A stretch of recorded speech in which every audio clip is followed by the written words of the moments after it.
Hey, de retour encore une fois avec Cathy et là, on va te parler d'un sujet crunchy. Est-ce que les femmes ont perdu confiance en elles pour accoucher? Ouais. Fallait pas dire ça. Il va y avoir un... C'était notre Oui! intro! Ben oui! OK.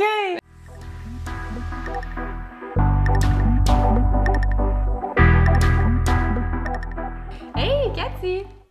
Salut! On se retrouve! Ben oui, je pense que j'y prends un goût finalement. Ben oui, c'est super, Ouais. c'est super. Aujourd'hui, un sujet un peu léger, mais quand même qui nous tient à cœur en tant que professionnels, dans nos vies personnelles aussi, mais surtout dans nos vies professionnelles. Est-ce que les femmes auraient perdu confiance en elles, en leur corps et en leur capacité pour mettre au monde leur bébé, pour accoucher? Et peut-être, tu me lances dans quelque chose, là. Mais là, on veut pas faire ça trop long, hein? Mais Ouais. je pourrais en parler pendant une demi-journée de ça, je pense. Ouais. Dans ma pratique, c'est ma job, hein, d'accompagner les familles, les femmes, de leur redonner confiance, de leur expliquer comment leur corps est fait, puis à quel point il est merveilleux, puis qu'il est capable d'accoucher. Ouais. Fait que oui, c'est un sujet qui me touche. Puis je pense que toi aussi, Nao, parce que on s'entend que tu as vécu une césarienne Ouais. pour Malik. Ouais. Est-ce que ça t'affecte? Clairement, mais tu sais, moi, du plus loin que je me souvienne, cette capacité-là à accoucher a été remise en question loin OK. derrière, ouais. J'avais... Quel âge on fait notre premier examen gynécologique? 16, 17 ans, à peu près? Ça dépend, je pense. Je pense que j'avais Ouais. 16, 17 ans. Puis le gynéco m'a dit, tout bonnement comme ça, toi, tu pourras jamais accoucher vaginalement parce que tu as vraiment un trop petit bassin. Tout simplement. Il m'a lancé ça comme ça. Moi, là, tu te souviens là, de mes vlogs là, qui rêvaient d'être mère au plus profond de toutes mes cellules depuis que je suis née. Là. Ça m'avait donné quand même une grosse claque au visage. Puis comme tu Ça t'a dit, resté, les paroles restent, hein? Le tellement. subconscient se souvient de ça. Ça nous fait des programmations. Puis Ouais. c'est tellement pas correct de faire ça, là. Non. Puis on ne sait pas les impacts que ça peut avoir. Ouais. Puis tu sais, comme toi, tu disais que tu avais dû consulter pour t'enlever les peurs de l'enfant. Ben moi, j'ai été consultée avec une coach en PNL, en programmation neurolinguistique, pour m'enlever cette peur-là, justement, OK. que je serais pas capable parce que, bon, si tu m'as jamais vue en vrai, je suis tout petite, 5 pieds, 100 livres, je suis faite sur un petit frame d'adolescente de 16 ans. Pas grave, on Mais t'aime, non, on mais oui, t'aime. c'est ça. Je suis là pour contrebalancer. Ben voyons. Donc, c'est ça. Fait que ça a été quand même difficile pour moi, ça. Puis là, après ça, bien évidemment, moi, je visais mon accouchement de rêve, hein, sans intervention médicale. Finalement, c'est comme la plus grosse intervention médicale que j'ai eue.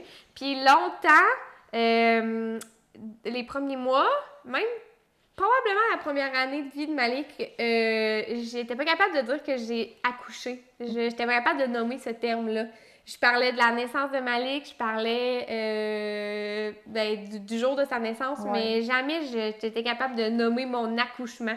Parce que pour moi, j'avais pas accouché.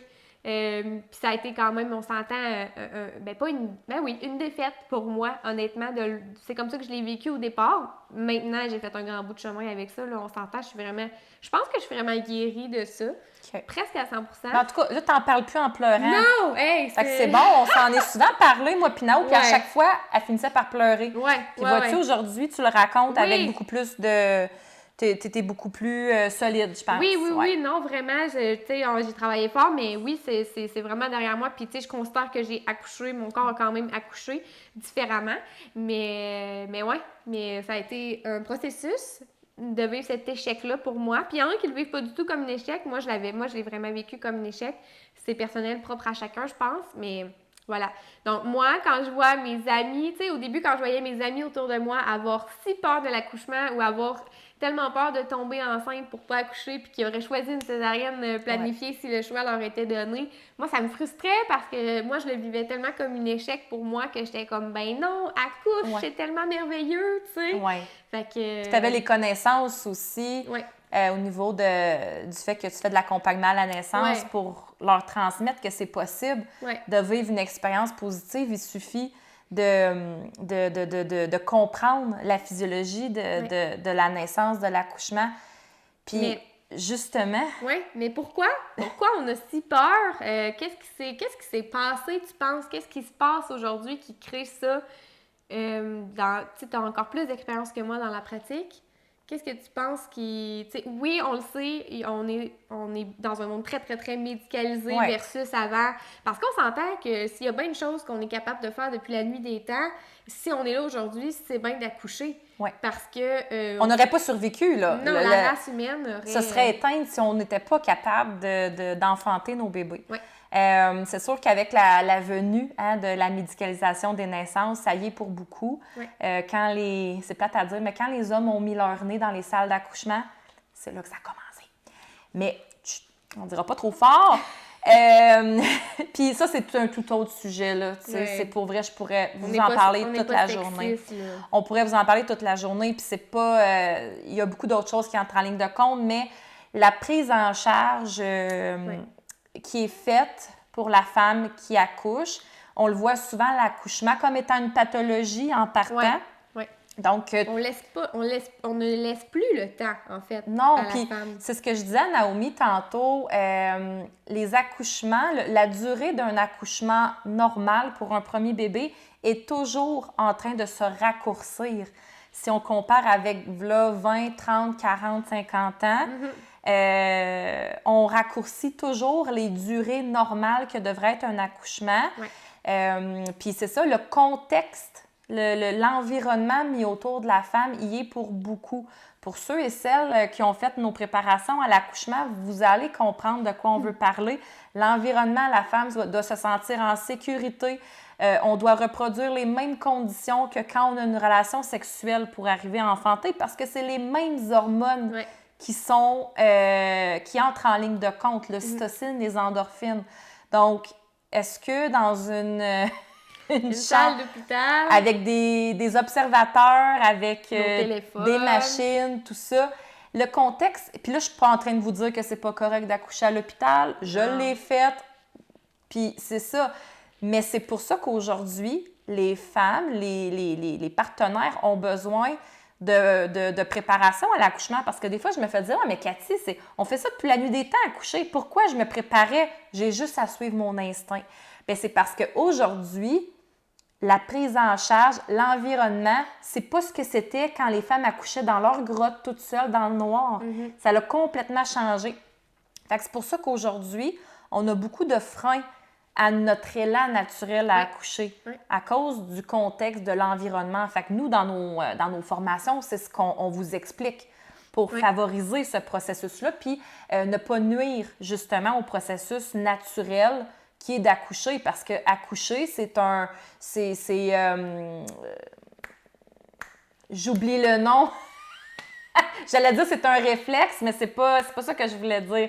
C'est un acte involontaire du corps. Oui, OK. OK? Oui. C'est involontaire. Ouais. Quand ça ton pousse, corps accouche, quand on dit, ça accouche. C'est ça. Ouais, mais le fait d'entrer en travail, c'est complètement un acte involontaire du corps. Oui. OK? On ne peut pas dire 1, 2, 3 goûts accouche, à moins qu'on chaude de l'ocytocine par voie intraveineuse. OK? Puis venons-en à l'ocytocine. Ben oui. Vu que maintenant, on doit accoucher de plus en plus rapide parce que tu peux pas monopoliser une salle d'accouchement pendant 3 jours. Il faut que ça roule. OK? Puis le médecin, il y a peut-être un souper de famille à soir en plus. Là. Ça se peut. OK? Mais le fait est que il y a de plus en plus d'ocytocine synthétique qui est donnée aux femmes pour les aider à accoucher. Parce que c'est difficile de contracter quand l'environnement ne te permet pas de libérer ta propre ocytocine. Puis quand on te met du stress aussi, ça va pas assez vite, d'autres personnes qui se présentent, si jamais ça va pas plus vite, on va faire ça. On met un frein. On met un frein aux hormones naturelles qui vous permettent d'accoucher. Fait que puis, tu sais, là, j'ai une statistique qui date de 2010. J'ai pas réussi à en trouver des plus récentes. Et ça se passe en France. C'est pas au Québec. C'est en France, mais j'ose imaginer qu'on peut se situer dans ces environs-là. Peut-être un peu plus parce que 10 ans, là, ça fait quand même 10 ans. Ma statistique, c'est en 2010. En fait, en France, 64% des femmes ont dû avoir recours à l'ocytocine synthétique pour accoucher. C'est énorme. Une hormone qu'on libère nous-mêmes Ouais. déjà. Si le contexte est favorable. Oui, si le contexte est favorable. Fait que c'est ça qu'on vous apprend notamment. Ouais. Mais pour pousser un petit peu plus loin, moi, mon j'allais dire mon homme fétiche, c'est pas ça que je veux dire, mais Michel Audin. Ton mentor de l'accouchement. Oui, je l'admire beaucoup. Ouais. C'est un obstétricien gynécologue français. Lui, il a révolutionné le monde des naissances dans l'Europe, tout ça. C'est grâce à lui si on accouche maintenant dans l'eau, tout ça. Oui. Parce qu'en France, là-bas, ils ont des salles d'accouchement nature, comme on appelle. Donc, c'est permis, même à l'hôpital, avec une sage-femme, d'accoucher dans une salle nature avec toutes des méthodes naturelles pour accoucher. Puis lui, c'est un chercheur, c'est un scientifique. Puis il a écrit des livres, tout ça. Et lui, il se questionne sur même la survie de l'humanité à cause que, en fait, la libération de cytocine, c'est une fonction physiologique qui arrive. Et lui, ce qu'il dit, c'est que moins qu'on utilise une fonction physiologique, plus elle perd de sa présence, finalement. Oui. OK? Fait à force d'utiliser tout le temps cette mécanique-là de cytocine synthétique pour tous les accouchements, parce que on veut que ça aille rondement, on n'a pas le temps d'attendre. Bien, plus qu'on utilise ça, moins qu'on en libère, donc plus qu'on va en avoir de besoin finalement. Ouais. Parce que c'est l'épigénétique, là. Ouais. OK? Ouais. Ça l'affecte notre épigénétique. Fait que lui, il a fait des recherches et tout ça, puis il est en train de se questionner à ce niveau-là, puis je le crois. Ben oui. Je le crois parce qu'on le voit en pratique. Oui. On le voit en pratique. Oui. Fait que, oui, pour résumer tout ça, oui, je crois que c'est normal que les femmes aient perdu confiance en leur corps pour accoucher. Puis, mais c'est parce que il manque beaucoup d'éducation aussi entourant ça. C'est notre mission de vie, là, nous Ben autres. oui, de là l'importance. Puis je pense la popularité en hausse des doulas, des accompagnantes à la naissance. Ici, en tout cas. Retour aux sages-femmes. Suivi sage-femme n'a jamais été aussi populaire. Puis là, on vous dit pas qu'il faut accoucher naturel à tout prix. Là. C'est vraiment pas ça qu'on vous dit. Non. Au contraire, vous êtes libre de faire vos propres choix. Puis moi, 50% de mes clientes accouchent avec une péridurale. Oui, okay? non, c'est pas ça. Là où on veut en venir, c'est vraiment de comprendre que le corps a tout ce qu'il faut pour accoucher, finalement. Oui. Si puis de vous donner... les bons outils, en fait. Oui, puis de vous donner une bonne base pour gagner en confiance, parce que c'est ça qui va vraiment jouer dans votre accouchement. Oui. Ici. Ha-ha! Le mindset, ça joue pour énormément. Oui. Puis, tu sais, souvent, les femmes, quand ils ont terminé, tu sais, moi, pour en avoir accompagné quelques-unes, ils me disent, tu sais, waouh, ça s'est vraiment bien passé, tu sais, j'ai été bonne. Puis, tu sais, on leur dit, ben oui, tu as été bonne, c'est sûr, ça s'est bien passé. Puis, ça revient aussi à, on entend beaucoup d'histoires, là, tu sais, phénoménales qui a duré... Ben, on dirait qu'il y a une compétition. Oui. Tu sais, que mon accouchement était pire que le tien. Oui, on dirait qu'on... Ben, c'est dans la vie en général. Oui, là. puis c'est ça qu'on entend beaucoup parler. Oui. Les belles histoires, on les entend-tu beaucoup? Non. Pas tant que Tu sais, ça. la belle petite accouchement de... On n'ose pas se vanter de notre bel accouchement, Non. on dirait, parce que un accouchement, c'est vu comme étant une pathologie. Oui. Comme il faut que ça soit difficile puis une épreuve de fou, là. C'est une maladie jusqu'à preuve du contraire que ça peut bien aller. Oui. Mais il y en a plein, tu sais, nous, on le vit dans nos pratiques. Il y en a plein qui se passent tellement bien, relativement... La plupart, c'est ça. Relativement rapide, tu sais, dans le contrôle la plupart du temps. Avec des défis, oui. Mais oui. Mais Mais il y en avait aussi dans leur grotte, là, des défis, ben oui. tu sais. Fait que c'était une liane qui venait les attaquer, tu sais, versus nous, nos défis sont plus gérables, je trouve. Ben, j'aime mieux le médecin qui me tape sur le chou que la liane qui vient m'attaquer, hein, si j'ai à choisir. Mais encore faut-il savoir comment te détacher de cette situation-là. Oui, comment revenir dans ma bulle. C'est ça. Puis c'est pour ça que la préparation, justement, ça va être primordial dans cette prise de confiance-là. Combien de fois que nos clients nous disent après, « Hey, là, je me sens prête puis j'ai hâte d'accoucher. » Oui, c'est ça qu'on veut. Oui, bien le but, c'est de vous dire que c'est possible de gagner en confiance.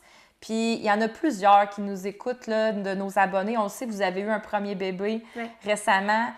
Je ne sais pas comment ça s'est passé, votre accouchement, mais pour le deuxième, ça se pourrait que vous vouliez toute autre chose, puis c'est possible d'aller le chercher avec les bons outils. avec un bon accompagnement aussi. Fait que c'est un peu Vraiment. ça qu'on voulait vous transmettre. Oui, c'est normal qu'on ait perdu confiance en notre corps pour accoucher, Ouais. avec toute la prise en charge, le contexte aussi dans lequel on accouche présentement. Mais sachez que c'est dans nos mains, en fait. Ce qu'on veut faire avec, après, oui, on accouche à l'hôpital, oui, c'est ça présentement, mais on a le pouvoir quand même de créer un beau moment, Un puis environnement. un environnement propice à ça. Vraiment. Fait que c'est ça qu'on avait le goût Oui! de vous dire aujourd'hui. Oui, vraiment. Fait que sur ça, j'espère que ça t'a plu, Ouais. que ça te parle. Laisse-nous des commentaires sur comment tu vois ça. Ceux qui en ont plusieurs, peut-être, si ça a été super différent grâce à ton mindset ou à ta préparation. En tout cas, laisse-nous savoir, viens nous jaser, puis on se revoit pour un prochain épisode. Bye! Bye!